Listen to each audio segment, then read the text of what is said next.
Je m'appelle Benoît Schaffner, je suis maraîcher au Champ d'Orion. On est au sud de l'Alsace, là, à côté de Mulhouse. Là, à côté de moi, j'ai Monsieur Pierre. Oui, bonjour.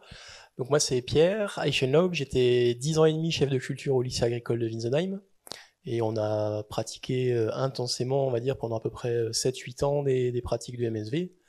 Et avec Ben, on a certaines pratiques communes justement sur la mécanisation où il m'a filé pas mal de petits trucs, il y a des machines enfin 5 machines qu'on utilisait en commun. Donc on pourra, enfin c'est surtout Ben qui va présenter et puis moi je viendrai un petit peu en renfort sur certaines infos. Donc voilà, juste un petit tour de piste là. Désolé pour les gens qui sont en ligne, je vous vois pas, mais là, par levée de main, là, dans la salle, qui est maraîcher? Installé déjà? Ouais, qui est sur plus que 2 hectares? Ok, donc il y a des gens que ça va intéresser vraiment. Moi, je dis pas ça c'est pour vous faire chier, hein. Bon, la méca du MSV, c'est notre approche, je tiens à le préciser, c'est nos expériences. Des conneries, on n'a pas fini d'en faire. Mais déjà, pourquoi est-ce que d'un coup, on s'est décidé, tiens, on va l'éteindre celle-là, sinon on va pas avoir le PowerPoint. Je crois que c'est là-bas.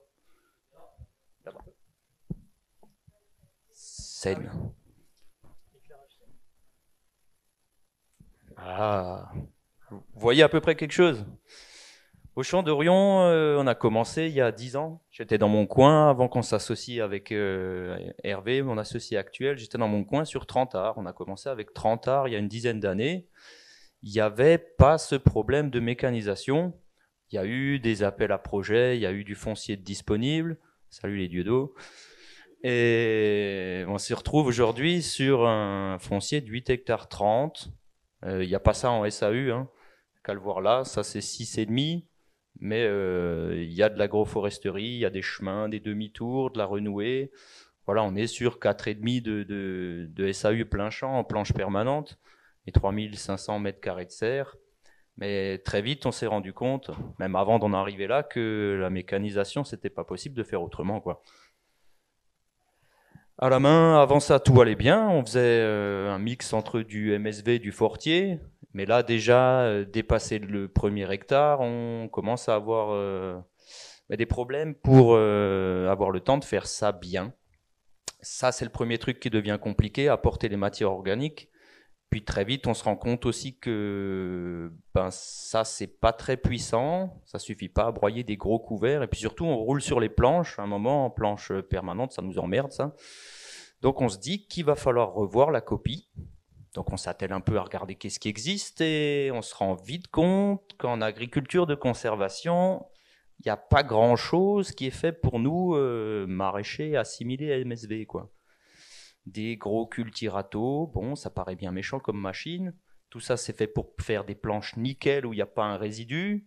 On se retrouve à vouloir essayer des planteuses, mais on se rend vite compte qu'elles ont des gros socs et que ça, dans les couverts pailleux ou même avec un peu trop de débris, ça bourre trop vite. Un binage, ouais, il y a Terratech qui est là aujourd'hui, c'est cool. Alors ils ont des doigts à cresse, du tonnerre de feu, elle est de chez eux la photo, quoi, mais c'est pas non plus trop fait une bineuse pour aller gérer un couvert. Et la récolte, bon là c'est encore soft, quoi, mais quand vous êtes en planche permanente, une récolteuse de poireaux, vu le boulot que ça fait en conditions humides, tu te demandes aussi si c'est vraiment l'outil très MSV. Donc voilà, après là on est en 2014, 2016, on se met vraiment à se poser ces questions-là, quoi. Il y a encore pas grand-chose de fait en France à ce moment-là, mais il y a déjà plein de belles initiatives un peu partout. Vers de Terre avait déjà bien commencé le boulot. Et on se met à cogiter de voilà comment est-ce qu'on va arriver à mécaniser à notre petite échelle, faire ça qu'on faisait très bien à la main, arriver à le faire avec des machines. C'était la grande question et je pense que c'est un peu ce que tout le monde se pose en France. C'est pour ça qu'on vous propose ce petit atelier. Blague à part, vite fait comme ça pour jeter un petit pavé dans la mare. On se dit mais attends, du coup si tu mécanises, tu travailles ton sol, donc t'es pas MSV. Si je tape MSV dans Google, principe du MSV, on nous dit, je sais pas qui l'a rédigé celui-là, quoique il y a des gens là, on lit Cagnol, donc il y a des gens quand même bien référencés, hein, mais que le MSV, ça consiste à ne pas déranger la vie microbiologique, ok, mais genre pas du tout, en abandonnant le travail mécanique du sol. Merde. Du coup, on n'est pas MSV. Et Et on s'est retrouvé là, à cette époque-là, dans ces années-là, là, vers 2017, à se dire, mais du coup, qu'est-ce qui est vraiment MSV, qu'est-ce qui n'est pas, et surtout, qui est-ce qui fixe les règles? Est-ce qu'il y a un label? Est-ce qu'il y a un cahier des charges? Est-ce qu'il y aurait quelque chose qui nous impose un non-travail du sol ou qui nous offre un label derrière?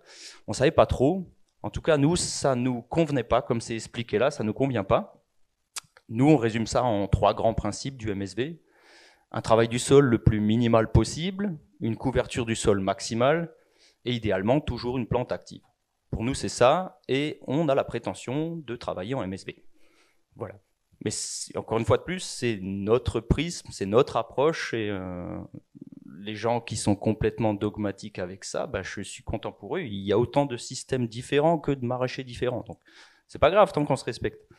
Voilà, le seul truc que je veux dire par n'abandonner le travail mécanique du sol, parce que ça tue tout le vivant, c'est plus MSV, il faudrait juste pas dénigrer totalement 12 000 ans d'agriculture de surcroît résiliente. Blague à part, passons à la présentation de quelques ITK. Au Champ d'Orion, le truc le plus fou qu'on s'est dit là, pour faire simple, efficace, parce qu'on a quand même de sacrés investissements de l'autre côté, il faut que ça crache du légume. Donc, dans un premier temps, pour ceux qui étaient à la présentation ce matin de monsieur Jérémy Littner, qui est vraiment à quelques kilomètres de chez nous, le plus simple, c'est d'utiliser des outils classiques ou normaux. Mais voilà, c'est pas parce qu'on a un cultirato de bourrin qu'on est obligé de l'utiliser comme un bourrin. Il y a une profondeur, on peut régler les routes de terrage, on peut régler plus le râteau derrière que le culti. On peut descendre ces outils à -7, -5 et utiliser le râteau à donf là, en inclinant le 3e point hydraulique pour avoir quand même en un passage un beau lit de semences fin mais juste en surface sans avoir trop dérangé la vie du sol profonde. Et c'est un peu ça l'idée. Et puis on a une autre règle avec ces outils rotatifs pour pas être trop bourrin, c'est qu'on les utilise que si on a quelque chose à incorporer au sol. On s'interdit, nous, l'utilisation des outils rotatifs ou animés si on n'a pas une matière à incorporer dans le sol. Je trouve que c'est une bonne règle, parce que derrière, bon, ça c'est quand même relatif au couvert. Hein.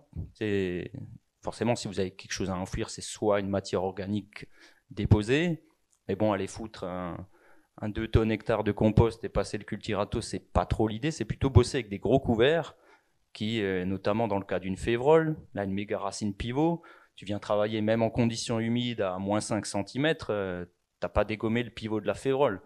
Donc autant te dire que la porosité du sol, elle est quand même encore, elle va vite se remettre, quoi. Le restant de ton pivot, il est toujours là à structurer ton sol.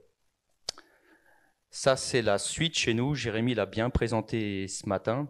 Donc là, on va s'équiper de ça, parce que ça a l'air vraiment très prometteur. Le décompacteur, on l'a déjà, mais ça, c'est Ecodine qui fournit ces systèmes d'injection à fixer derrière les dents. Quand je vois les résultats chez Jérémy, ben on va le copier simplement. Hein. Il a mieux présenté ça que moi. Il a plus d'expérience là-dessus. J'espère que vous voyez quelque chose, mais concrètement, sur choux et céleri, c'est comme ça qu'on a trouvé que c'était le plus simple. D'avoir un beau couvert. Ah, faut que je vous précise quelque chose avant ça. Chez nous, la méca avec des moyennes machines, là, comme ça, des planches de 160, elle s'est imposée par rapport au site qu'on a sur la commune de Réningue. C'est un site qui abritera toujours que du plein champ. C'est 6,5 hectares qui ont été loués à la ville sur une zone de captage des eaux avec un bail à clause environnementale. Bio obligatoire, limitation des apports à... Alors c'est là que j'ai pas compris, mais c'est stipulé dans le bail qu'on n'a pas le droit de mettre plus que 15 tonnes de fumier composté jeune par an et par hectare. Alors 15 tonnes de fumier composté, mais de porc ou de bœuf, et jeune, c'est quoi? C'est 6 mois, c'est 2 ans? J'ai pas compris non plus, mais en tout cas, on est en charge de préserver la ressource en eau et de pas y mettre des nitrates. Ça, on est contrôlé là-dessus. Une analyse labo obligatoire par an en reliquat azoté sortie d'hiver. Donc ça, c'est pas très cher. Hein. Ça se fait, les conventionnels, les céréaliers savent bien faire ce genre d'analyse. Et on est censé contrôler fractionner les apports azotés si besoin, en contrôlant. Là, nous, on leur a proposé de le faire au nitrate check, simplement quoi, dans la sève des légumes, aller voir si c'était sucré, trop sucré. Enfin, c'est trop sucré, c'est déjà trop tard, hein, tu me diras, mais hop. On essaye de faire ce qu'on peut. En tout cas, ce qui est obligatoire dans le bail, c'est d'avoir conservé 15% de surface arborée, parce qu'avant c'était une ancienne pépinière.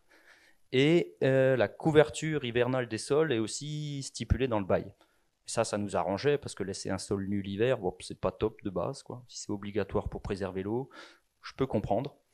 Donc on a les couverts, ça fait un moment qu'on bossait avec, quoi. On s'amuse à faire des gros mélanges sur sous et céleri, avec surtout de la févrole. Ça se voit pas sur la photo, parce que dans ce coin-là, il y avait du seigle, qui devait traîner, je sais pas trop comment, mais ça marche aussi. Qu'on vient, là je le couche au sol pour pas avoir les étamines dans le radiateur, quoi, et derrière il y a un gros broyeur. Blague à part, si déjà on parle de méca, alors la différence entre un 540 tours et un 1000 tours minute, elle est effrayante, hein. Si vous pouvez broyer vos couverts aux 1000 tours par minute, ça n'a rien à voir le résultat. Voilà. Derrière, ça nous fait un enfouissage au cultirato. Donc ça se voit là, on a encore gratouillé le bord, mais pour nous le cultirato c'est un outil assez magique, parce que l'atelier paysan propose par exemple des outils non animés.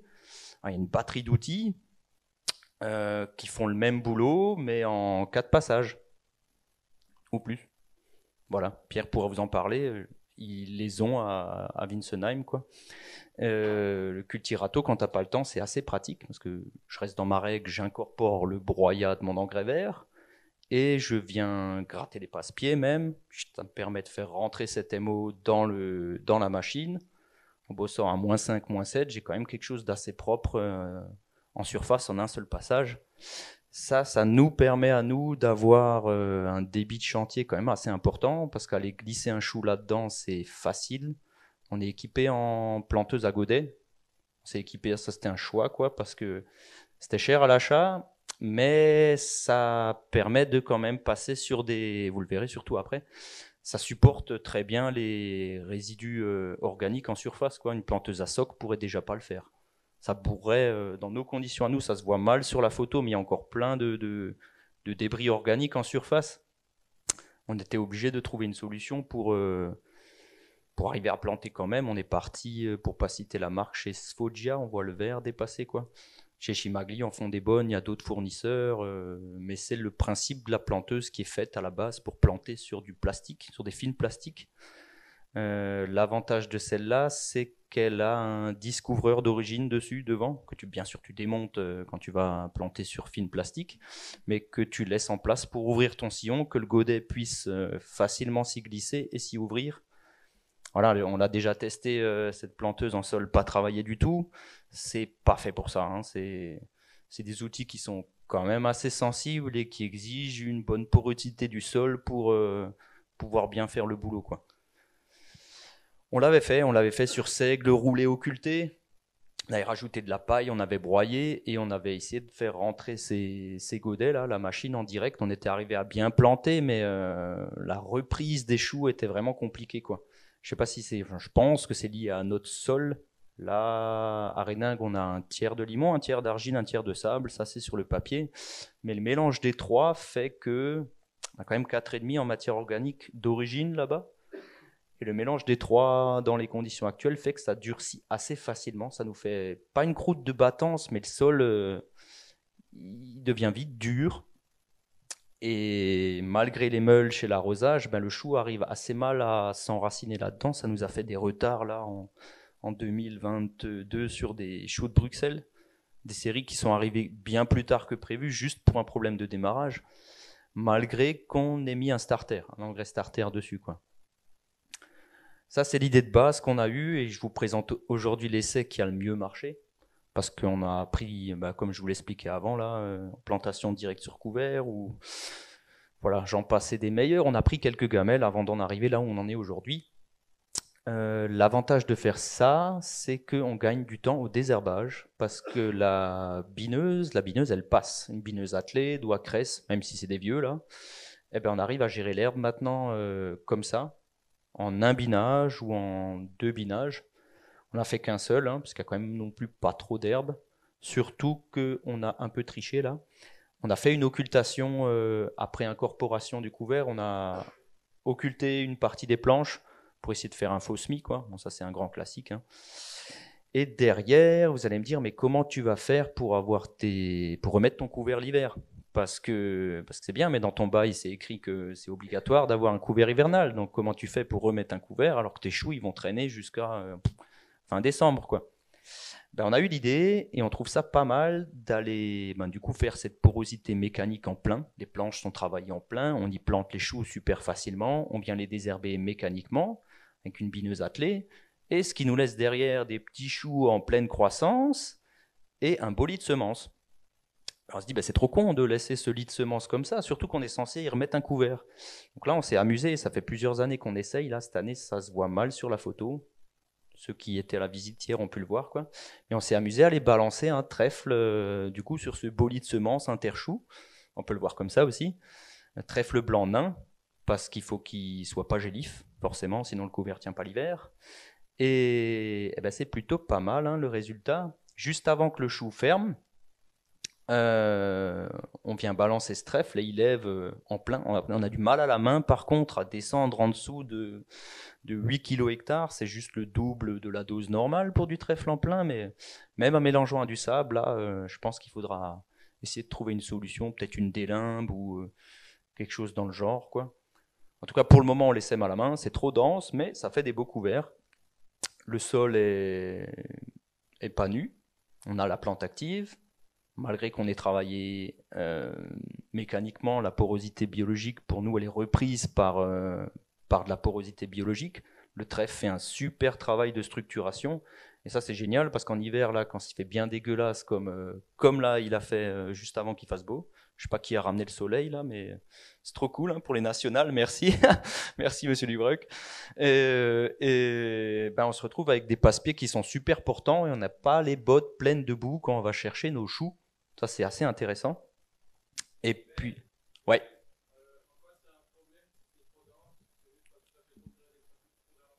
Ça, c'est déjà peut-être ouais, une bonne question. En quoi c'est un problème que ce soit trop dense? Ben, ouais, ça coûte un peu des sous.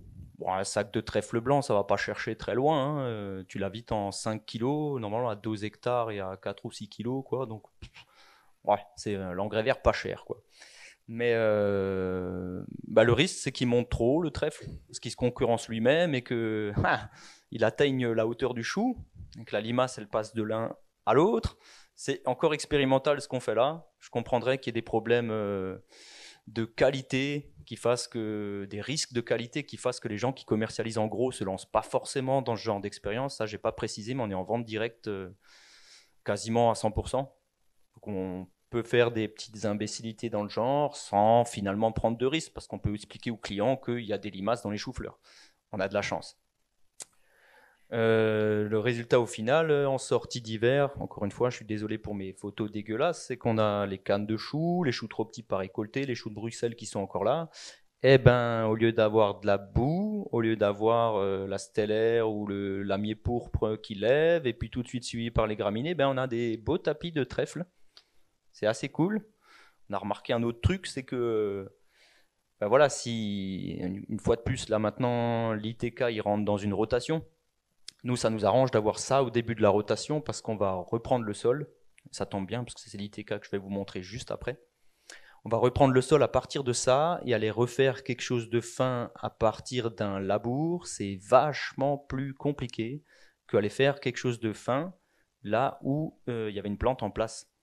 La vie, elle structure clairement le sol et si vous venez juste gratouiller ça, ben, très vite vous avez de la terre fine qui est propice à y semer un engrais vert par exemple. Est-ce que quelqu'un a des questions jusqu'alors? Oui.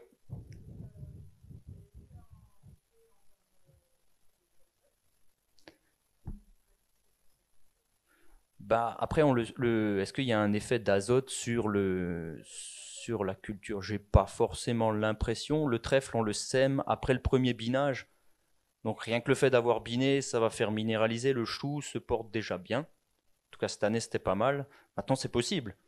En général, moi je dirais qu'une légumineuse, elle restitue vraiment l'azote à une autre plante, surtout au moment où on la détruit. C'est pour ça qu'on a les couverts c'est févrole, hein, principalement. On tourne à 140 kg hectare févrole, 20 de poids, 20 de veste. et on rajoute de la facélie ou des conneries pour le fun, quoi.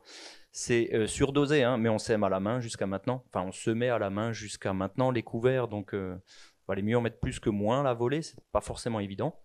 Voilà, on est un peu novice aussi sur les bords. Et ça, dans la rotation chez nous, après chou, on fait verdure conservation. Par là, j'entends pak choi, chou chinois, pain de sucre, scarole, enfin tous ces trucs-là, quoi. Ce que j'ai pas précisé forcément non plus, c'est que on s'est rendu le truc assez facile. Hop, ça se voit peut-être tout au début là. Voilà, ça c'est chez nous, vu d'en haut. Et sur l'ancienne pépinière, on a eu de la chance qu'il y avait un chemin qui passait déjà au milieu.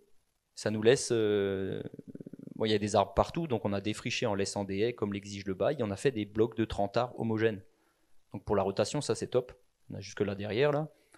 Du coup, on rationalise tout au bloc. C'est les mêmes rampes d'irrigation sur 100 mètres qui vont partout. C'est les mêmes toiles tissées où on plante les courges dessus qui peuvent aller n'importe où.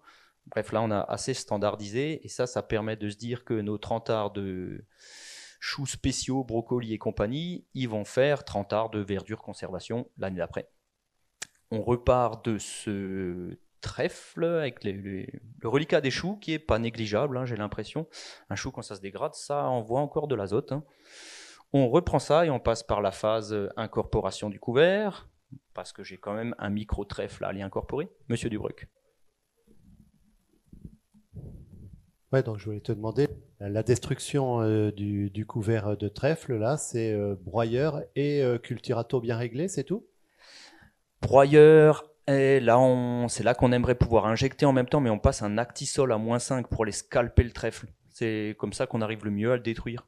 Donc un actisol avec les pas de doigts. avec les pas de doigts. Ouais, ça pour le trèfle, je trouve que c'est ce qui va le mieux. Et dans un premier temps, ça nous va bien de bosser le système comme ça parce que c'est la deuxième année qu'on est à plein régime là-bas et on est encore blindé de vivaces, quoi. Du rumex, de l'ortie, des ronces par endroits, du chien dent, tout ça, il n'y a plus trop, mais ça nous va bien de reprendre les sols au printemps, sauf quand tu as un printemps comme on a eu là, ça fait chier.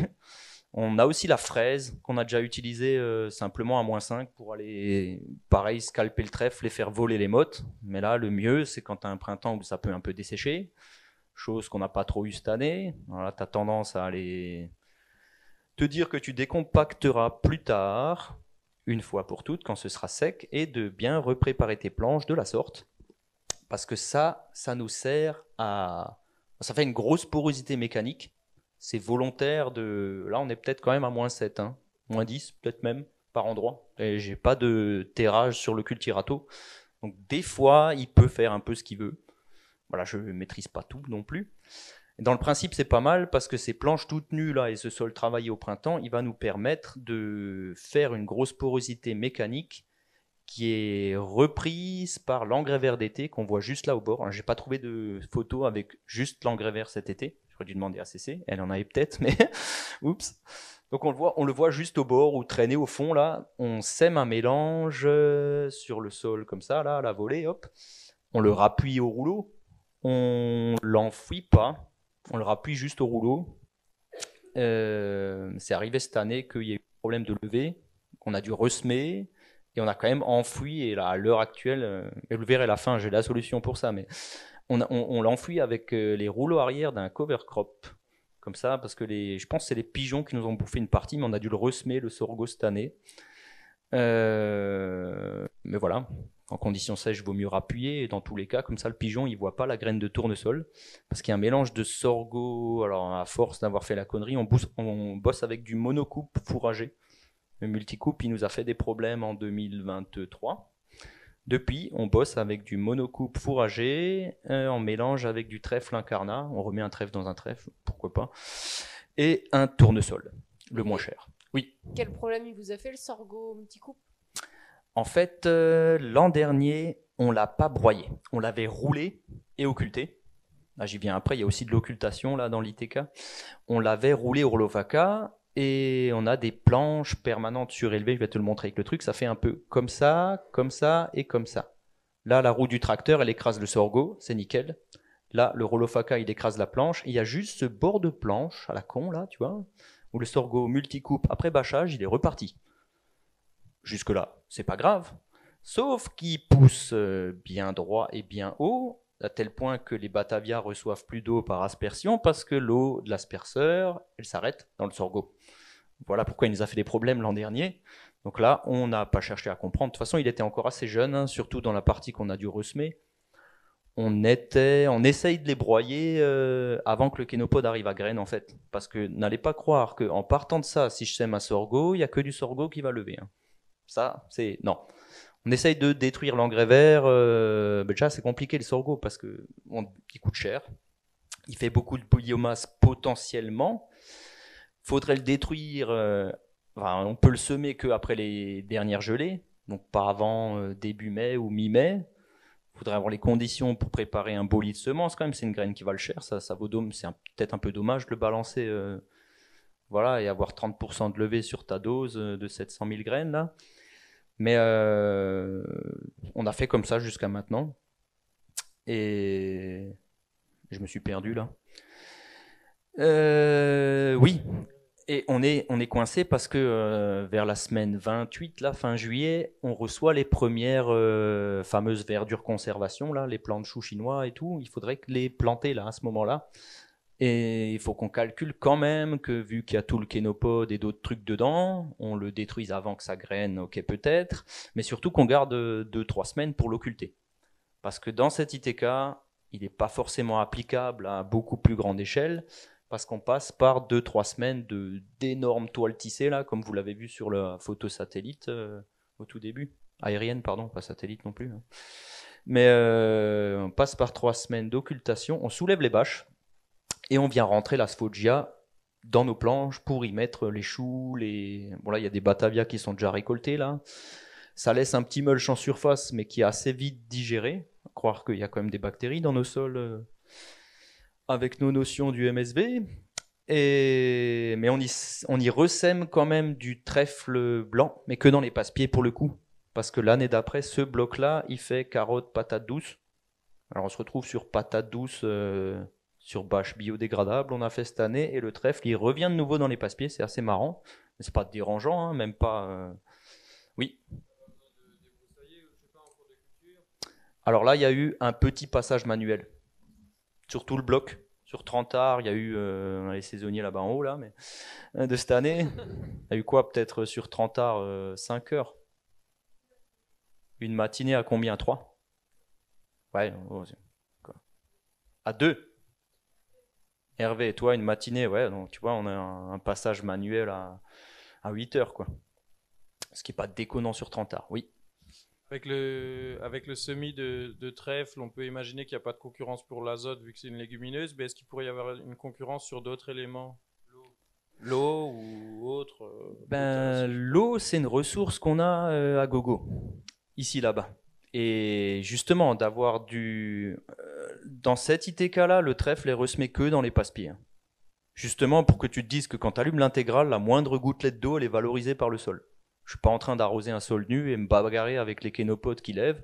Quand il y a une plante en place, il y a une plante en place. Là où on a eu des surprises, et ce qui ressort aux analyses que Sophie a faites chez nous, c'est que sur le calcium, va falloir être beaucoup plus vigilant que ce qu'on l'a fait avec trèfle plus chou surtout. Voilà, on a réapporté en cours après plantation parce qu'on s'est aperçu qu'il n'y en avait vraiment pas assez. Ça réagissait plus à l'hydroxyde de sodium, quoi. Oups. Voilà, hein, c'est expérimental, on n'a pas fini d'en faire des conneries, mais peut-être que M. Dubreuc a quelque chose à nous dire là-dessus. Non, j'avais une question. Moi, j'ai des questions. Alors, en fait, là, tu fais une occultation avant ta verdure de conservation. Oui. C'est ça. Et alors que sur le cycle précédent, tu passais par le broyage et l'incorporation avec les pattes de doigts et le cultirato qui vient finaliser. Et donc, ce que je me dis, c'est pourquoi parfois occultation et parfois pas occultation. Donc, le premier réflexe qui me vient là, sur des gros systèmes, parce que tu es sur un système pas Petit. vraiment MSV, mais qui est TCS, on va dire, pourquoi tu es passé par l'occultation et pourquoi tu n'as pas repassé le broyeur, les pattes de doigts et le cultirato pour préparer pour tes verdures de conservation? J'avais un trèfle au printemps. C'est une bonne question. J'aime bien comme ça. J'avais ce fameux trèfle au printemps là, du précédent chou. Et je voulais y faire les verdures que je ne vais planter que en juillet, on va dire, quoi. Là, je me retrouve sorti d'hiver et j'ai la parcelle qui est libre, entre guillemets, jusqu'à fin juillet. Ça paraissait plus cohérent pour nous d'aller retravailler ça dans la mesure où, pour le moment, dans le système, il y a énormément de vivaces. Ça, c'est la première chose. Plus de temps j'ai pour virer les rumex, normalement, mieux j'y arrive. Déjà ça, mais après, si j'arrive à les virer début mai, ce serait con de laisser ça comme ça tout l'été. Le sorgho, il vient quand même faire une certaine ration du sol et il vient transformer, enfin c'est pour nous, hein, il vient transformer la porosité mécanique qu'on a créée là en porosité biologique parce que là, ça porte, là, ça a été structuré par le sorgho et j'ai plus besoin d'intervenir mécaniquement pour recréer de la porosité pour que mes verdures elles pètent. Et je recrée pas de levée vu que du sorgho broyé et laissé sur place occulté, je viens faire mon faux semis pour la partie kénopode qui pourrait encore traîner et pour être sûr de tuer le sorgho et pour on va être honnête, hein, pour ralentir les rumex qui restent parce que cette année je suis pas vraiment arrivé à les dégommer au printemps, quoi. Et là du coup on se retrouve à 8 heures de désherbage manuel sur tout le bloc. Si j'avais retravaillé, j'aurais été obligé d'aller rebiner mes salades, quoi. Alors que là, ça fait une opération de moins. On est peut-être plutôt TCS que MSV. Pour moi, ça c'est du MSV. Mais voilà, c'est que mon petit avis, hein, ça n'engage que moi. Là, on vient s'économiser du désherbage et on vient s'économiser du retravail du sol, quoi, qui va rester en place. La structure racinaire du sorgho, vu que je ne la dérange pas, elle est en place jusque l'année prochaine.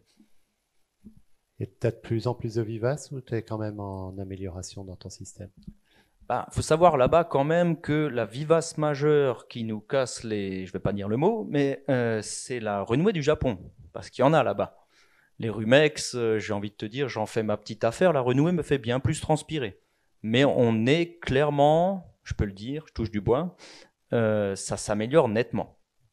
On les sort du système, j'espère qu'on n'aura pas toujours des printemps comme ça, mais voilà, même avec un printemps comme ça, il y en a quand même de moins en moins par rapport à l'état initial.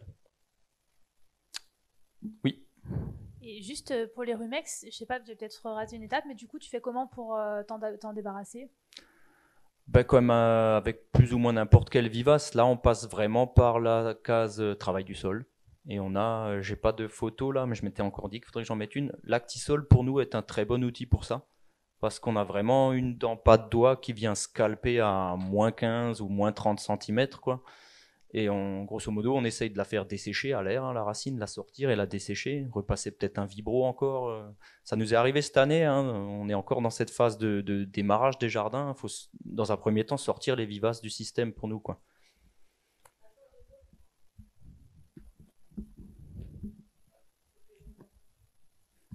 Est-ce qu'un cultibut pourrait faire un travail similaire, même s'il manque peut-être la partie animée, mais en tout cas il y a les pas de doigts, donc c'est pas. Un cultibut, tu veux dire pour former une planche?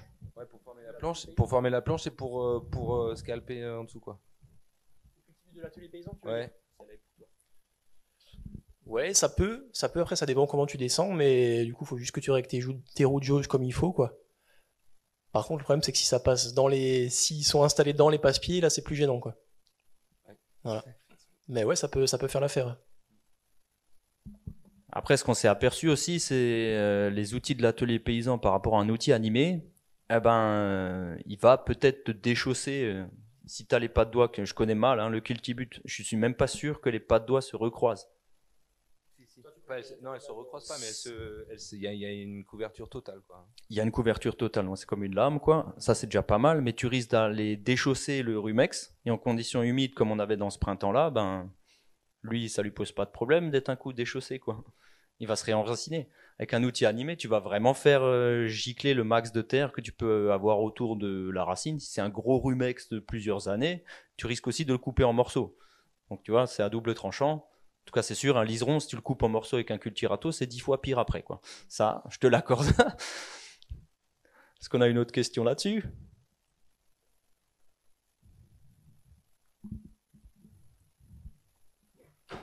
Du coup, tu disais en gros que tu te laissais quand même une plage assez importante pour gérer ton rumex. Est-ce que du coup tu fais plusieurs passages ou enfin voilà.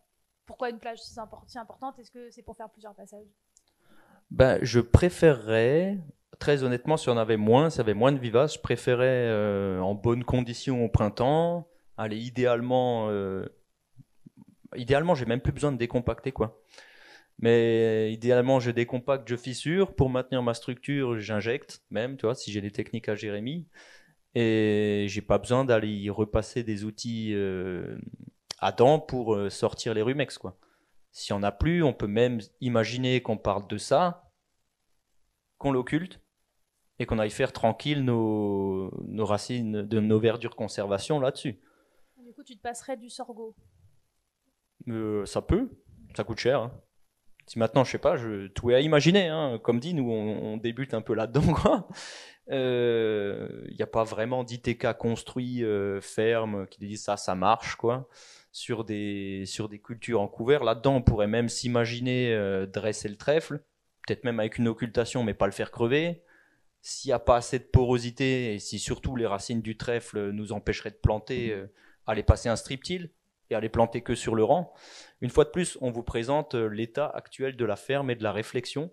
Mais justement, poser des questions, c'est là que c'est dynamique et ça peut donner des idées à tout le monde, quoi. Là, on pourrait très bien se dire, on occulte, on se passe du sorgho, mais on apporte un compost. On occulte juste assez pour faire réduire le trèfle. On passe un strip-till, on plante le chou dedans, enfin les choux chinois et les verdures, quoi. Et on aurait ce que tout le monde essaye de faire, une plantation dans un couvert vivant. Là, ce serait top, hein. Pourquoi pas? Et donc, tu as parlé de décompaction. Tu descends avec quel genre de dents et à quelle profondeur? Je fais tout avec l'actisol que j'ai pour le moment. On n'a pas encore de fissurateur, quoi, à proprement dit. Ok, donc tu n'as pas les sabots de fissuration sur ton actisol. Si, je peux démonter les ailettes. Mais tu le fais pas. Si. Pour le moment, on l'a pas fait, justement, parce qu'on s'est dit qu'on va dégommer le rumex, quoi. Ouais. Ça passerait mieux comme ça. Mais après, ça, je pense pas qu'un actisol te remplace vraiment le boulot d'un truc comme ça, quoi. Ben, si. Tu penses, toi? Ah oui, en sabot de fissuration, un actisol fait du meilleur travail que ça. Alors celui-là, l'écodine, il est bien, hein, mais celui-là, il bouleverse quand même les horizons, hein, puisque c'est une dent qui revêt dans le sens de l'avancement. Il vient soulever là. Là où l'actisol, c'est une dent droite, hein, qui est vraiment perpendiculaire à la surface du sol, et donc il y a moins de bouleversement. Et avec l'actisol, il y a les ressorts qui sont tendus très très fort à 200 kg de pression, je crois, et du coup, ça fait une onde de choc dans le sol qui génère de la terre fine sans bouleverser les horizons. Et alors que cette dent-là, elle bouleverse un petit peu les horizons. Alors c'est une dent qui est très très fine, hein, donc je ne suis pas en train de dire du mal de cette dent-là, mais en gros, les dents qui seraient les meilleures en conservation des sols, hein, donc dans ce que vous faites, c'est la dent actisol en numéro 1 et ses copies, puisqu'elle est copiée, et puis ensuite c'est la dent Michel, qui peut être pas mal aussi dans des situations où on a des problèmes de compaction. La dent Michel, c'est celle qui est incurvée comme ça? C'est celle que donc la dent, elle est perpendiculaire à la surface du sol. Ah oui, je vois, oui. Et le bas est incurvé un peu comme un socle de charrue. Après, nous, tu sais, quand on s'est équipé de cet outil-là, on a regardé un peu qu'est-ce qui marchait chez les collègues, qu'est-ce qui marchait chez les Hoco qui sont en céréales bio, mais bon, en classique, quoi. Et Monsieur Dussert le recommande aussi, l'actisol. On s'est dit, on va un petit peu écouter ceux qui ont l'air de savoir. Nous, on est assez satisfait de cette machine-là, quoi. Et quand tu passes, est-ce que derrière le passage, tu vois que la terre a été bouleversée en surface? Tu vois que le champ a été travaillé ou pas? Ça se voit pas plus que ça parce que notre actisol, il n'a pas le rouleau jaune émietteur. Je parle de cette dent-là que tu montres. Ça, on n'a jamais fait passer chez nous. Ah, d'accord. C'est pas la mienne en photo. D'accord. Celui-là, on l'a pas. Ah, ça va. Moi, c'est surtout là que je voulais illustrer l'injection qu'on voit mal, quoi. Parce que ça, Monsieur Dittner, pour pas le citer, a de très bons résultats. Il a de la MO qui apparaît de nulle part. Oui. En injectant des ferments dans le sous-sol. C'est comme si, de ce que moi j'ai compris, c'est comme si la porosité qu'on va créer avec ça dans le sous-sol, elle va tenir sur la durée grâce aux ferments qu'on insémine. Bah, c'est ce qu'on a l'air de comprendre et c'est super intéressant à regarder. Après, ce système d'injection, il est bon. La question de technicien que je me pose, c'est est-ce que c'est pas ce système d'injection, il serait peut-être encore mieux sur une dent Actisol? Bah, c'est ce qu'on a prévu de faire nous. J'ai déjà chopé la cuve frontale, j'ai pas de prise de force avant, donc j'ai trouvé une cuve frontale électrique. Et si le budget le permet cette année, on va pouvoir passer un petit coup de fil à Ecodine pour leur dire vous nous envoyez les injecteurs. En plus, avec le groupe MSV Grand Est, il y a une lithophère qui tourne là. À Skip, on va faire des essais avec ça dans le sous-sol. Elle est anaérobie, mais elle peut s'adapter à aérobie. Pourquoi est-ce qu'on ferait pas les essais chez nous là de lithophère sous-sol? C'est un peu l'idée là pour le printemps prochain.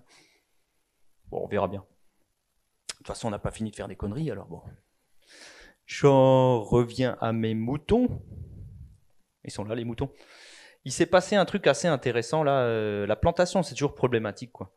Les plants, quand tu les produis toi-même ou même quand tu les reçois, vaudrait mieux les planter quand ils sont tout de suite prêts, sinon ils peignent, ils dessèchent. Bon, nous, dans un premier temps, on produit très peu de nos plants. C'est shame on. Ouais, ok.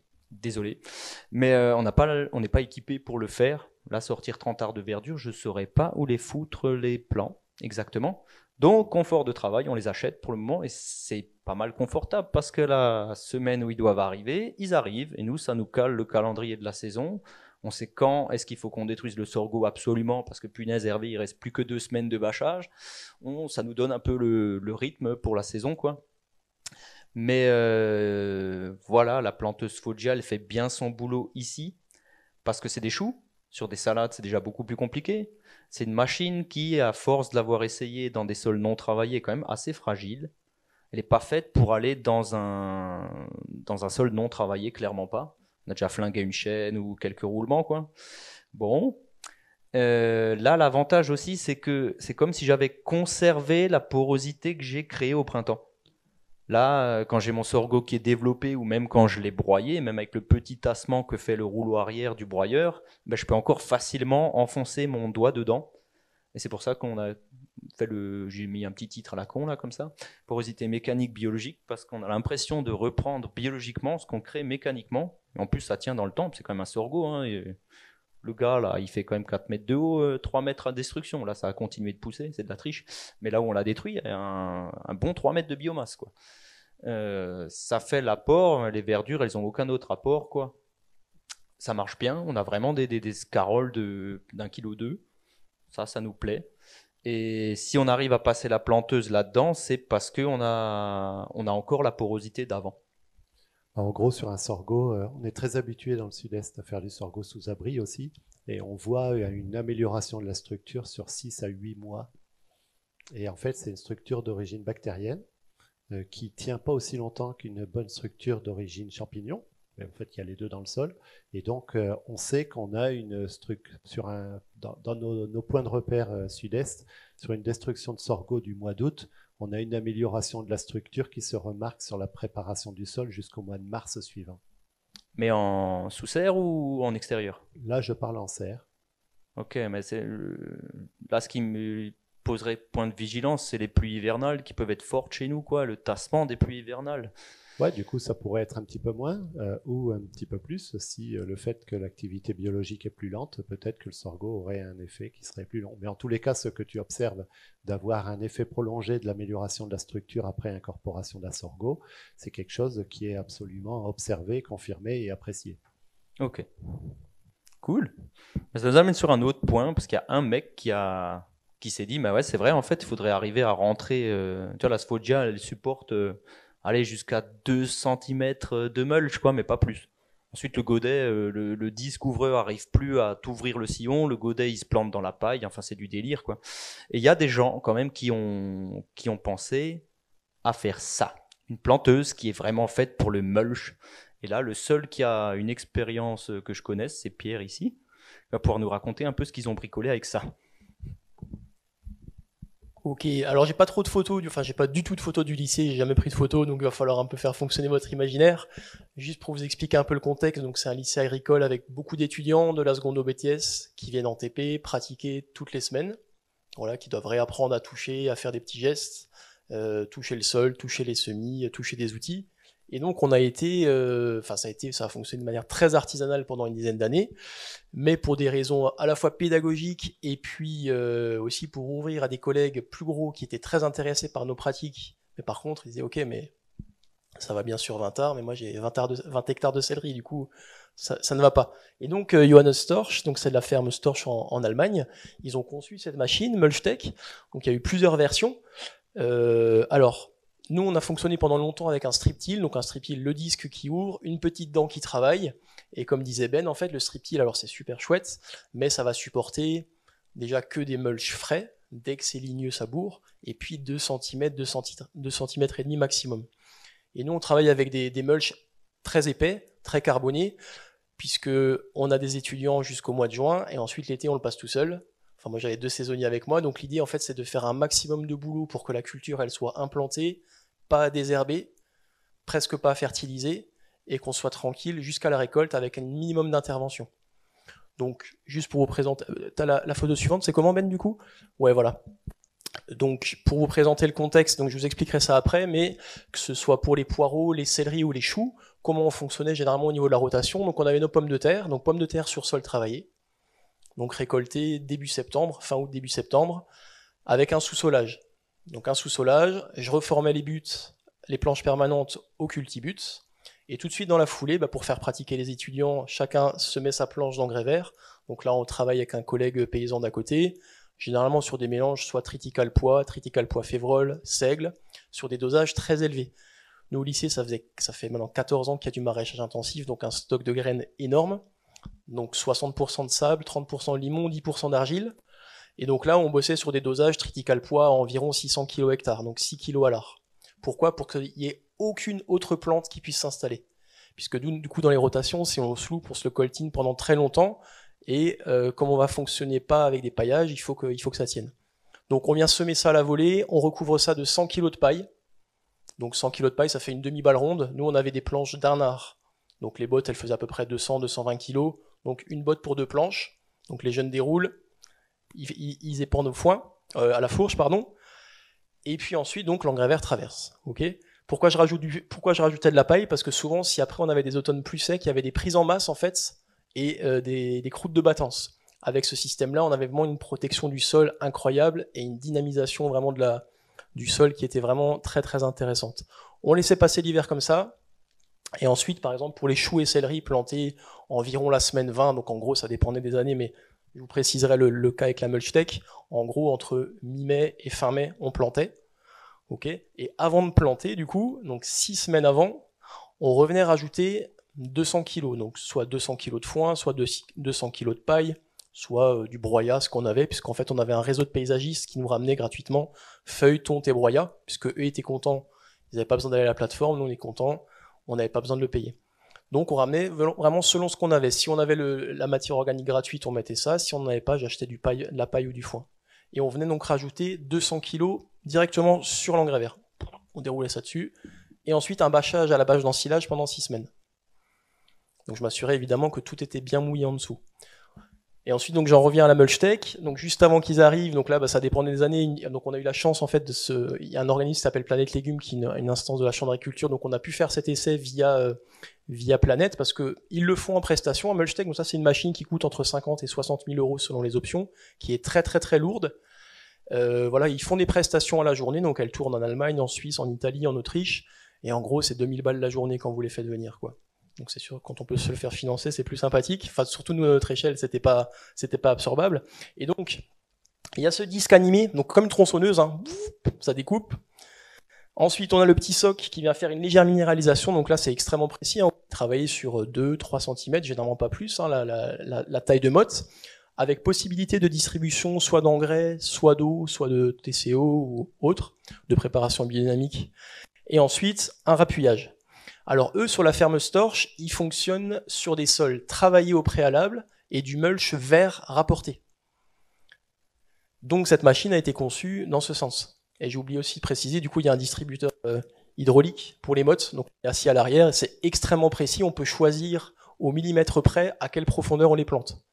Donc c'est vraiment, et pareil sur l'espacement, donc c'est une machine qui est vraiment, franchement, très très très évoluée, qui est fantastique. Mais elle fonctionne pas sur des mulchs épais et carbonés. C'est-à-dire que concrètement, la première année quand ils sont venus, nous on fonctionnait sur des épaisseurs de 10-15 cm de paille. Ça va pas. Ça fonctionne, ça va supporter 6-7 cm. Voilà.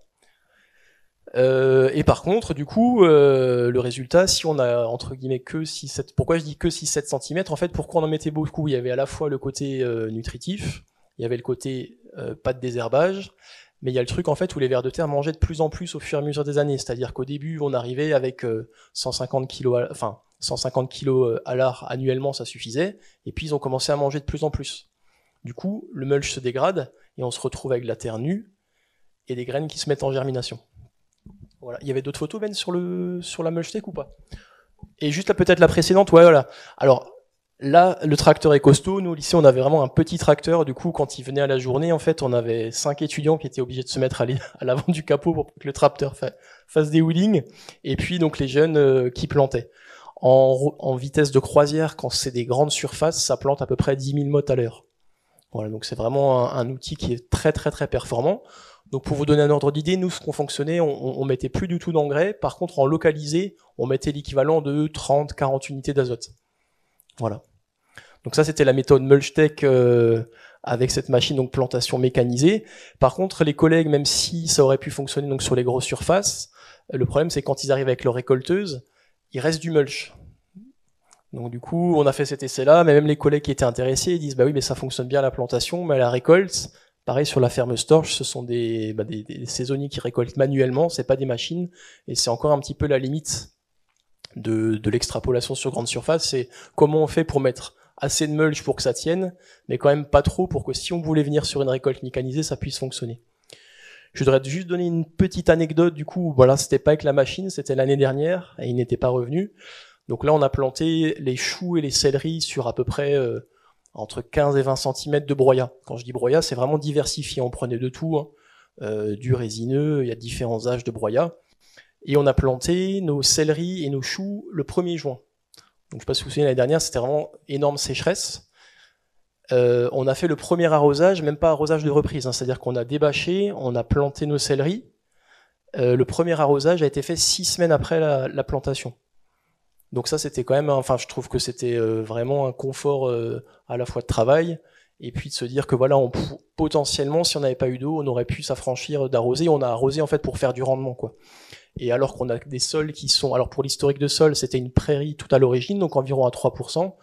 Et là, avec les apports d'année en année, en moyenne, dehors, on est entre 6 et 10% de matière organique. Donc maintenant, ça fonctionne plutôt bien. Voilà, mais cette histoire d'arrosage, j'ai trouvé assez intéressante. Voilà. Il y avait d'autres choses, Ben, ou... Ah, pour les poireaux. Vous avez peut-être des questions par rapport à cet itinéraire-là, avec la machine ou à la main? Oui. Du coup, je suis pas sûre d'avoir compris. Tu as dit que tu as planté le céleri dans 15-20 cm de mulch, mais ouais.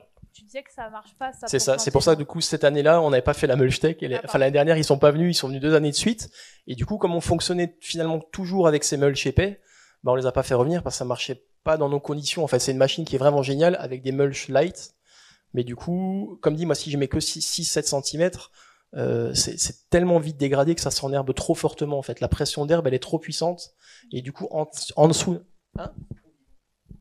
d'un certain dosage, en fait, ça explose, quoi. Et alors, c'est vrai que on pourrait dire que c'est trop en quantité de matière. Du coup, le fait est que ça a quand même bien fonctionné. Et je précise aussi, comme dit, que cette matière, elle était gratuite. Donc du coup, on a fonctionné dans ce système-là parce que les paysagistes apportaient ça. Donc en gros, annuellement, donc là, nous, on avait 2 hectares de culture sur 2000 et puis 2000 mètres carrés de tunnel. On passait à peu près, franchement, ça dépend des années, mais entre 200 et 300 mètres cubes à l'année, quoi, de matière, entre feuilles, tontes et bois broyés, quoi. Donc le système a été fondé un peu sur ces apports-là aussi, quoi. Oui. Mais... Ah oui, du coup, excuse-moi, j'ai répondu à ta question ou... Ouais. Mais du coup, sans la machine, les plantations dans 15 cm de paillage, c'est super long, quoi.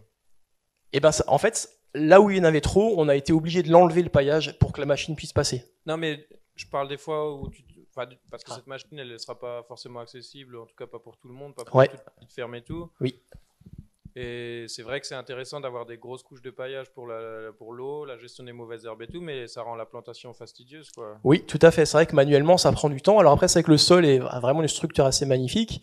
Du coup, effectivement, ça veut dire avoir un plantoir, écarter le paillage, faire un petit trou pour faire minéraliser et que ça réchauffe un petit peu, mettre un peu l'engrais. C'est vrai que c'est long. Mais du coup, vu qu'après, tu vois, moi, les collègues qui passent mécaniquement sur du céleri, il y a des années, ils vont passer 15, 20 fois en binage toutes les semaines. Binet arrosé, binet arrosé, binet arrosé.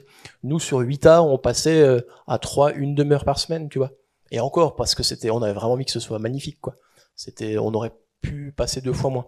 Donc c'est vrai que c'est un investissement de temps au démarrage, et j'essaye de brancher l'atelier paysan là-dessus, du coup, moi j'aimerais beaucoup là, qu'ils fassent peut-être même une monorang, tu vois, que même sur des petites surfaces, sur un mulch épais, tu vois, je sais pas, imaginez passer tu vois, comme un semoir, mais vraiment animé, qui va venir découper le mulch. Je sais pas, un gars qui pose les mottes, ça tombe, tu vois, et puis un truc comme ça, je suis sûr qu'il y a vraiment quelque chose d'avenir à faire là-dessus.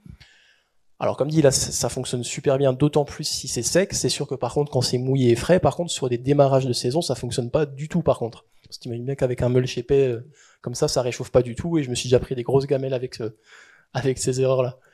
Mais ouais, j'espère que l'atelier paysan va bosser là-dessus. Je sais pas s'il y en a qui sont en ligne et qui écoutent, ou si le collègue Guillaume entendra, mais je relance l'appel, atelier paysan, motivez-vous pour faire des mini mulch tech manuels.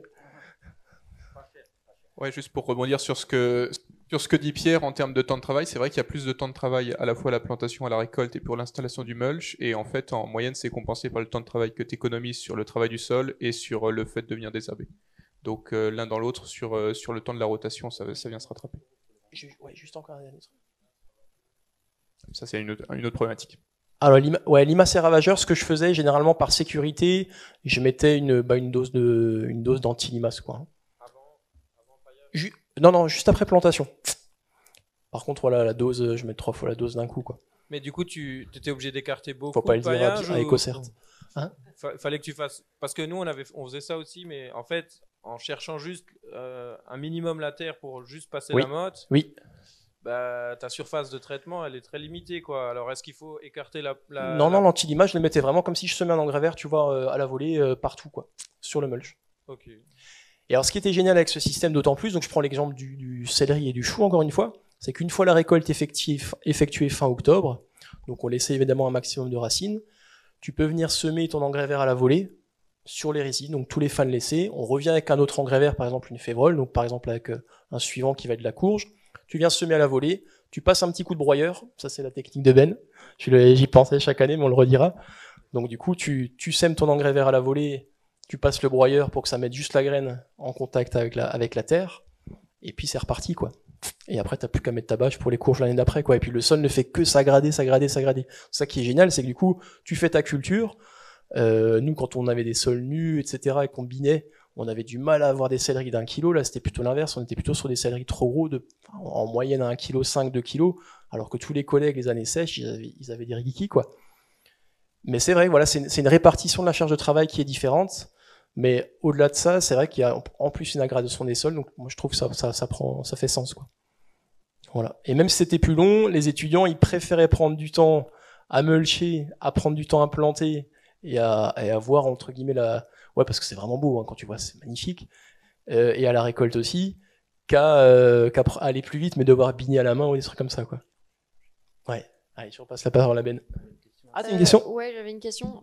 Par rapport à l'épaisseur de mulch, est-ce que la planteuse à godet, ça permettrait de traverser les 15 cm de mulch ? La planteuse à godet dont parlait Ben avant ? Non, celle-là, elle supporte 2 cm. Hein. Ouais. Ça aurait été magique, hein, mais on s'est vite aperçu que elle est équipée, j'ai pas fait de belles photos, désolé, d'un disc ouvreur devant. Déjà, si les pailles sont trop longues, le disc ouvreur va t'enfoncer les pailles dans le sol, dans la raie, dans sa raie au fond, et le godet doit arriver à rentrer et s'ouvrir. Et ça, si t'as pas déjà un minimum de porosité, ça use la machine. Elle n'est pas faite pour prendre des contraintes aussi fortes. Et même si le godet arrive à s'ouvrir, si t'as plus que 2,5, 2 de paille, le godet s'ouvre dans la paille et ton plant tombe dans la paille et pas en contact avec le sol. C'est ce que nous, on a observé en tout cas. Et est-ce que vous avez testé avec une poinçonneuse à poireaux pour poinçonner à travers... Au top, ITK Poireaux. Alors, Je parlais pas forcément que pour les poireaux, mais je parlais pour faire les trous pour planter à travers un mulch épais sans avoir à faire ça manuellement, quoi. on a un assez bon retour d'expérience pour ça. Alors, quand j'entends poinçonneuse à poireaux, j'entends vraiment un poinçon d'environ 4 cm de diamètre, voire 3. Enfin, c'est des petits poinçons. C'est fait pour des petits plants de poireaux après. On peut modifier. Enfin, il Ouais. y en a qui le font. Et pour planter et tout, en fait. Enfin, oui, enfin, ils sont plus larges, en tout cas, pour pouvoir insérer des mottes. Non, pas des grosses mottes, mais... et ben c'est autant des légumes chez Cyril Fatou et chez Julien Tiberghien à la Chabotte, dans la Drôme, où ils font ça. Le mieux serait de leur demander directement, mais il me semble que c'était bien 10 cm, si c'est pas 15. Ok. Ouais, en foin. Après, bah aussi en fait en compost, mais simplement que le trou se referme un peu plus sur compost. Enfin, c'est moins visible pour venir planter derrière. Mais ça marchait pas trop. Enfin, ça marche même très bien. Moi, ce que j'y aurais vu comme contrainte là de tête comme ça, c'est de me dire si on met un poinçon plus gros au bout de la poinçonneuse, eh ben le fonctionnement de la poinçonneuse fait qu'on a vraiment un mouvement de va-et-vient. Ouais, bravo Ben, voilà, qui vient enfoncer le sol simplement quoi. Elle t'enfonce le sol. Ça fait pas du tassement ça pour pouvoir planter après derrière. Alors après, lui, il avait modifié un petit peu pour qu'il y ait comme une Ça petite... chasse la terre. Non, mais enfin, alors déjà, ça fait plutôt comme ça. Ouais. Et il y a une petite plaque qui permettait de plaquer le mulch ouais. pour pouvoir Les faire un fameux trou ressorts dans le qu'on a mulch. pétés. Après, je pense que ça dépend de l'humidité du sol, quoi, à quel point ça compacte. Ok. Ben, on y vient là. On voit rien sur les photos parce que c'est moi qui ai fait les photos. Mais sur Poirot, et c'est le seul où on implante encore des seigles en pur avant de le faire, donc à l'automne d'avant. Ça va peut-être changer d'ailleurs. En tout cas, ça c'est la partie qui marche, hein, que je montre toujours. Ça c'est déjà dans des bons sols. Ouais, là on est bien à 6,5% d'émo sur un autre site. C'est chez nous aussi, mais hop. On a des seigles, surtout pas un forestier, du seigle, la vraie variété paysanne ancienne qu'on mélange avec de la vesse, du pois, du trèfle incarnat, mais on l'a pas vu dedans. On l'a semé, mais on l'a pas vu. Ça, ce qui a marché le mieux, c'est d'aller passer cette pointonneuse. Ça, c'est la nôtre, elle ressemble à ça. Et on a ce mouvement de descente brute. Après, forcément, il faut que ça puisse coulisser dans ce sens aussi, parce que sinon, au fur et à mesure que tu avances, si tu as le trou, tu fais une ornière, c'est plus un trou. Bref, une poinçonneuse, c'est pas compliqué comme outil. Ça se trouve encore pour 400 balles, t'en trouves, des trucs comme ça, c'est pas non plus le bout du monde. Et ça fait des beaux trous qui s'enfoncent dans le mulch. Vachement mieux que ce que nous on pourrait faire à la main avec une grelinette, parce qu'à l'époque je le faisais à la grelinette, je mettais ma grelinette dans le sens du rang et j'allais faire 10 trous par 10 trous, c'est long et fastidieux, et ça fait des trous vachement plus droits, vachement plus profonds, et ça traverse sans problème un mulch.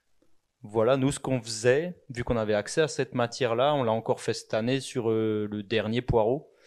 Là, on couche cet engrais vert et on vient l'occulter avec 10 cm de litière pailleuse de chevaux. Parce que ça, on trouve là sur Choix-Écouse, sur le site, là, on en trouve pas mal. C'est facile à trouver comme matière. Ça, on te balance ça à l'épandeur, on y va voir ça après. On arrose un petit coup, on rappuie, pourquoi pas, ça fait comme une croûte là au niveau du sol. Là, cette litière pailleuse, c'est beaucoup de pipi de cheval avec un peu de crottin, juste un peu. Juste ce qu'il faut pour le champi, mais largement assez pour que ça coule noir au premier arrosage. Le poireau adore. Ça fait des super beaux poireaux. Ça, c'est une photo de cette année. Là, on fait le même ITK à Réningue. Là, sur les parcelles que vous avez vues au début, là, on fait pareil, mais sans l'apport de matière de fumier de chevaux, parce qu'on n'a pas le droit de le faire là-bas autant. Ça ferait beaucoup trop d'azote, clairement. Eh ben, ça marche beaucoup moins bien. Et pareil, pour pas laisser le sol nu là-bas, on s'amuse à essayer de ressemer le trèfle blanc. On comprend pas trop, j'ai pas la photo là d'ailleurs, mais ça lève de façon parcimonique. Il y a des 4 arts où ça lève bien et des endroits où ça lève moins bien. On a du mal à semer un trèfle à la volée dans des pailles de seigle. Ça, on maîtrise pas trop encore, si quelqu'un a une idée. On a déjà essayé de broyer le seigle avant, mais du coup, on a encore beaucoup plus de levée. Oui, quelqu'un?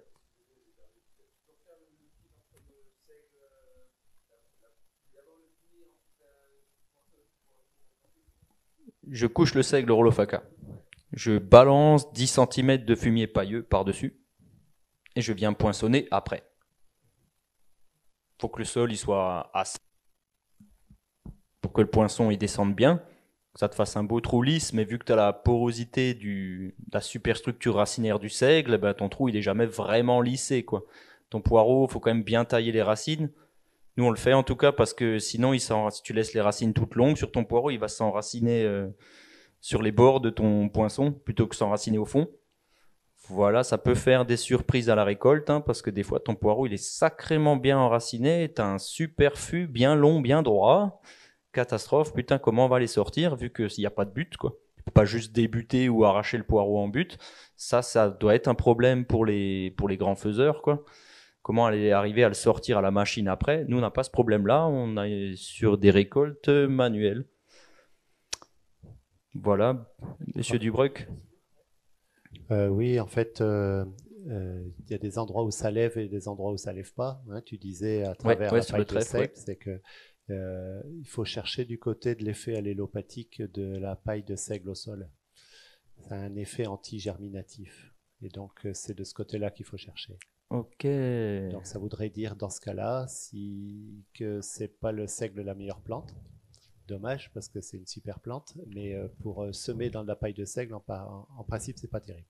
Bah mon but de base, c'est de ne pas avoir d'herbe dans le poireau, quitte à me faire chier à le planter à la main, parce que du coup, quand tes trous de la poinçonneuse sont faits, il faut aller mettre les petits points de poireau un par un à la main. Ouais. Sur les parcelles de Réningue, c'est 30 arts, hein, quelques milliers de poireaux quand même. C'est long, c'est chiant. Ouais.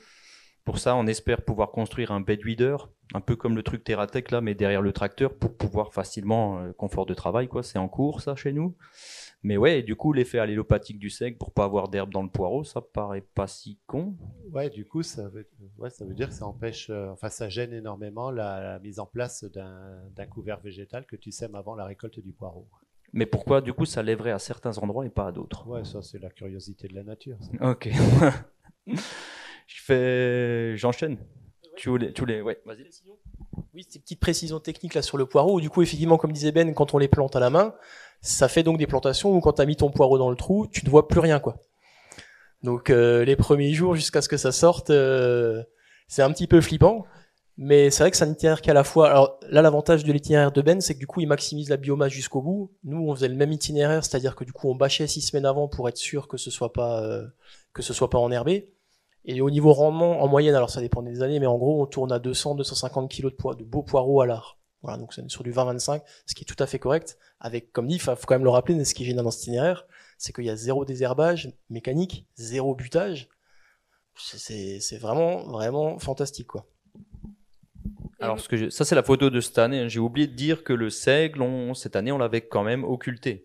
Parce qu'on n'avait pas encore le fumier pailleux ou pas le temps de le mettre et que le seigle était au stade roulage. Mais à l'époque, ça marchait très bien sans occultation. L'autre truc, c'est que ça doit être un effet systémique sur des parcelles qui ont trop d'émaux.